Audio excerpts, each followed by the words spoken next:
हाय दोस्तों, आज अपन cooling and heating load in AC के बारे में पढ़ेंगे। तो कूलिंग और हीटिंग लोड इन एसी मतलब कूलिंग पे हीटिंग लोड कितना पड़ता है एसी पे एक रूम में, इसके बारे में मैं आपको पूरी जानकारी दूंगा। तो इसके बारे में क्या क्या है पहले तो आप वो देख लीजिए क्या क्या पढ़ने वाले हैं। पहला पढ़ने वाले हैं अपन what is cooling load. Cooling पे लोड कितना आता है, फैक्टर्स अफेक्टिंग कूलिंग लोड, कितने फैक्टर्स होते हैं इफेक्ट होते हैं कूलिंग लोड के। ठीक है। तीसरा है अपना कूलिंग लोड एस्टीमेट। ठीक है, इसके कितने एस्टीमेट होते हैं, कितने लोड की एस्टीमेट होते हैं। और लोड हीटिंग लोड एस्टीमेट। ठीक है, कितने हीटिंग और इसके भी कूलिंग के कितने होते हैं और हीटिंग के कितने एस्टीमेट होते हैं उनके बारे में। ठीक है, अब अपन इसकी डेफिनेशन पढ़ेंगे। तो डेफिनेशन में पहला पॉइंट है अपना व्हाट इज कूलिंग लोड, ठंडा करने का भार। क्या है, व्हाट इज कूलिंग लोड, ठंडा करने का भार। तो कूलिंग लोड का अर्थ है प्रशांत उपकरण द्वारा किसी स्थान से निकाली गई गर्मी की मात्रा और आंतरिक में आरामदायक स्थिति बनाए रखना निम्नलिखित कारण शीतलन भार को प्रभावित करते हैं। ठीक है दोस्तों, क्या है कि अपने कमरे में कितना गर्मी है और किस टेम्परेचर पर अपन को एसी चलाना है वो सब मैनेज करके अपन देखते हैं। तो इसके कौन कौन से भाग होते हैं, एक होता है भवन डिजिटल यानी भवन यानी अपना घर मान लीजिए, भवन या बहुत बड़ा भवन मान लीजिए जो डिजिटल है डिज़ाइन है।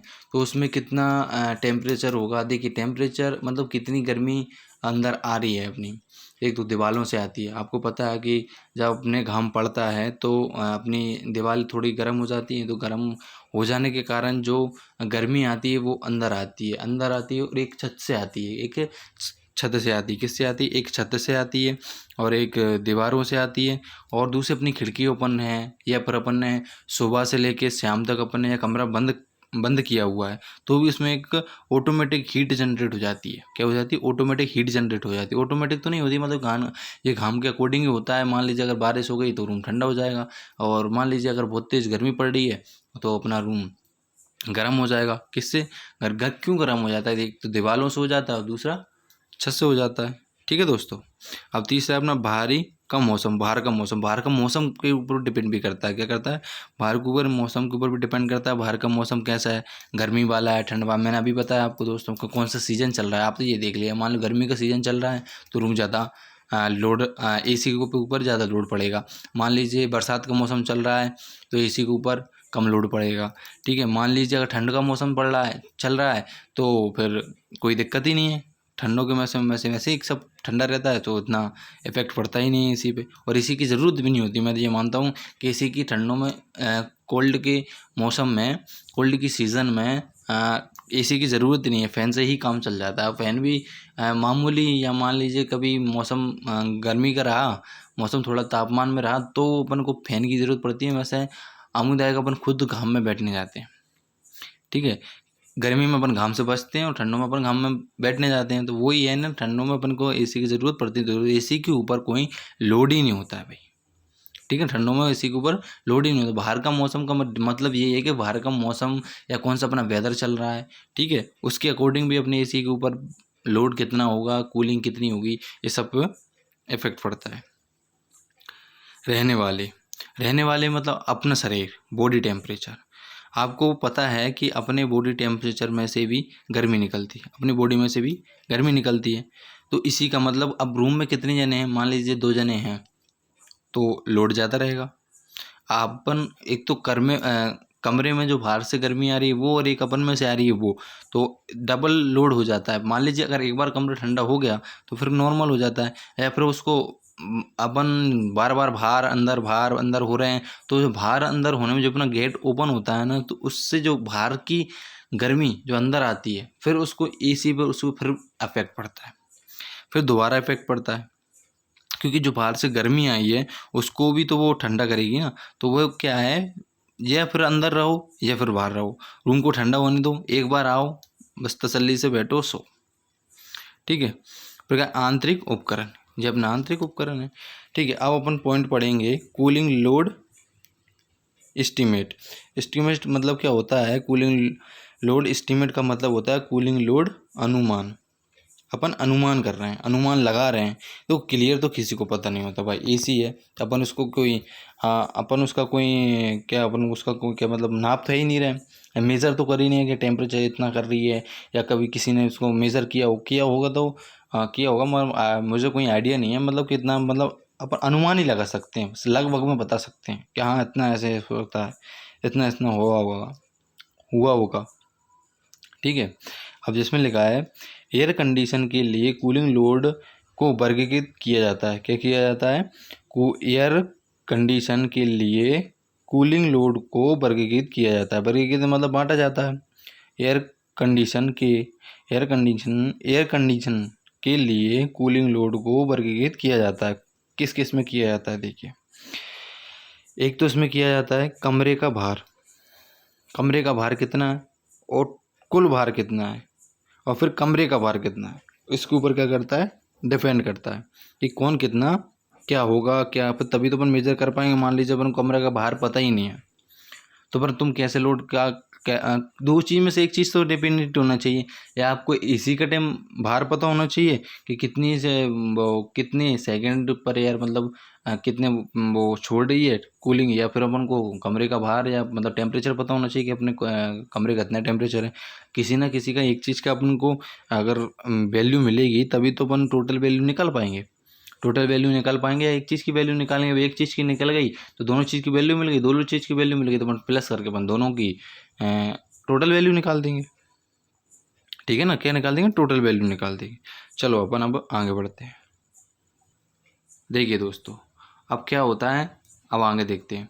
तो दीवार छत, मैंने बताया था आपको, दीवार छत आदि के माध्यम से सौर और संचरण ऊष्मा का लाभ, कांच के माध्यम से सौर ऊष्मा का लाभ, छत फर्श विभाजन की दीवारें आदि के माध्यम से गर्मी का बढ़ना। देखिए मैंने बताया था, मैंने दोस्तों इसका अलग अलग पॉइंट नहीं लिखा है, आप कंफ्यूज मत होना, मैंने सब मिक्सर कर दिया है। देखो इसमें कुछ ऐसा ज़्यादा कुछ है नहीं, मैं जब हिंदी में आपको वीडियो बना के दे रहा हूँ ना, तो अनुमान आप समझ जाओगे ना, तो इतने में आप बना के लिख सकते हो।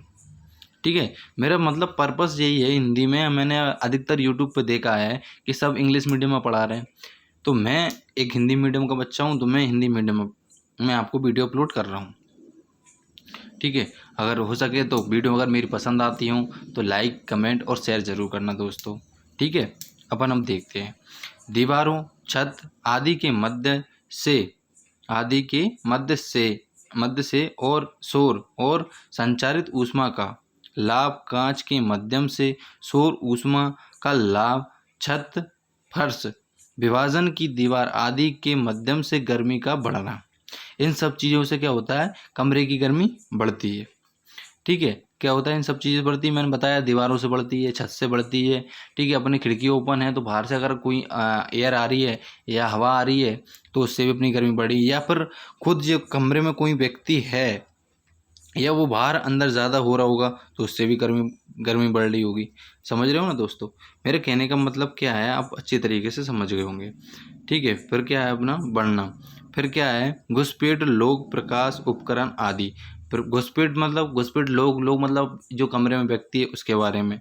ठीक है, और फिर क्या है अपना प्रकाश मतलब बल्ब का जलना। बल्ब भी अगर चालू होगा या आप मान लीजिए सीपीएल भी होगी तो भी वो गर्मी या ऊष्मा या गर्म उत्पन्न करेगी। उपकरण आदि, और कोई सा उपकरण होगा, आप टीवी चला रहे हो तो भी वो गर्म हो जाती है, तो उससे भी ऊष्मा अपना टेम्परेचर गर्म हो जाता है हो जाता है।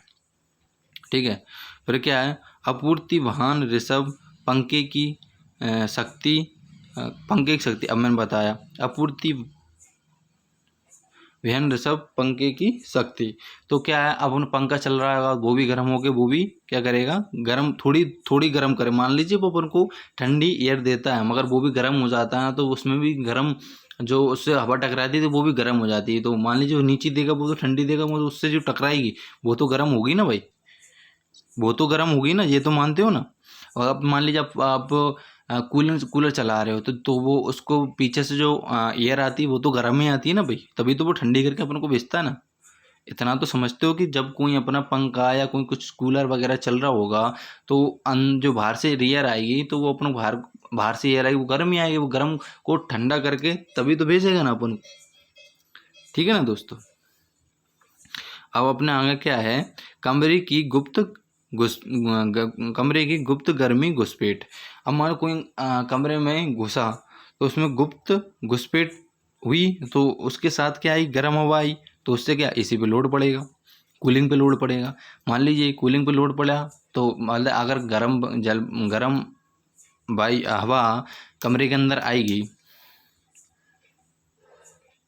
गर्म हवा जब कमरे के अंदर आएगी व्यक्ति के साथ में, और व्यक्ति बाहर से गर्म होकर खुद आया है, तो अंदर ठंडा होने में टाइम तो लगेगा ना, और टाइम लगेगा तो क्या होगा, गर्म को ठंडा करेगा तो एसी पे लोड पड़ेगा, पड़ेगा कि नहीं पड़ेगा, मानते हो ना भाई।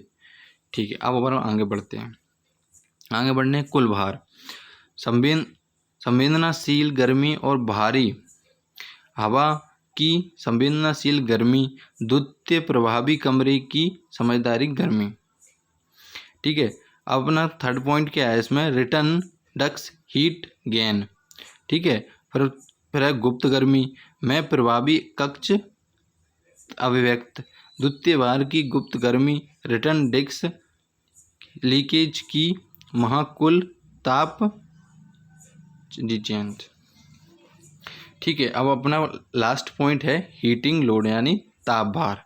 ताप भार क्या होता है और कैसे क्या होता है इसमें अपन देखते हैं। देखिए, हीटिंग लोड का अनुमान कमरे या गर्म किए जाने वाले, क्या है, हीटिंग लोड का अनुमान कमरे या गर्म किए जाने वाले स्थान की अधिकतम, क्या है, गर्म किए जाने वाले